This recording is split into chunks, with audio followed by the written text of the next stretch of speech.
Dejligt at se så mange. Jeg skulle holde en lille kursus i, hvordan man fotograferer guldfisk. Men det var måske lige det. Det er en flaske, jeg afslører, det handler om. Og det er her. Og når jeg sætter den på,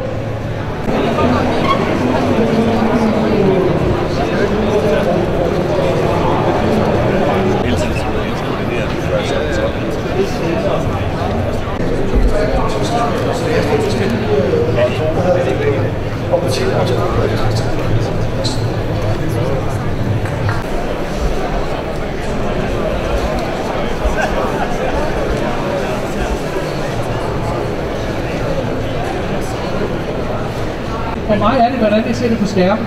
Og jeg laver også fiskeøjeportrætter af bands, hvor deres ansigter bliver totalt forvrænget. For mig har jeg levet et godt liv, så jeg reducerer ikke rynker og vækker det hele. Jeg kan godt finde færdig på, hvis det er en stor punkt, så fjern. Jeg er ikke bange for at manipulere med mine billeder, fordi jeg er portrætfotograf og reklamefotograf. Jeg er ikke,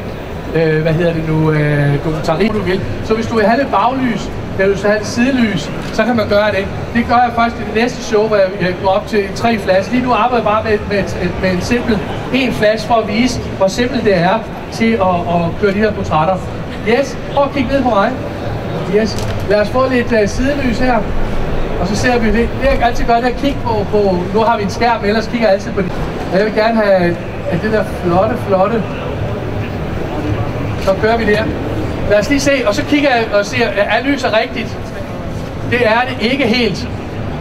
Det der er vigtigt, det her er klassisk, hvor min far og bedstefar har arbejdet med fotografi. Og det var også det der helt tilbage der i 30'erne, 40'erne, 50'erne.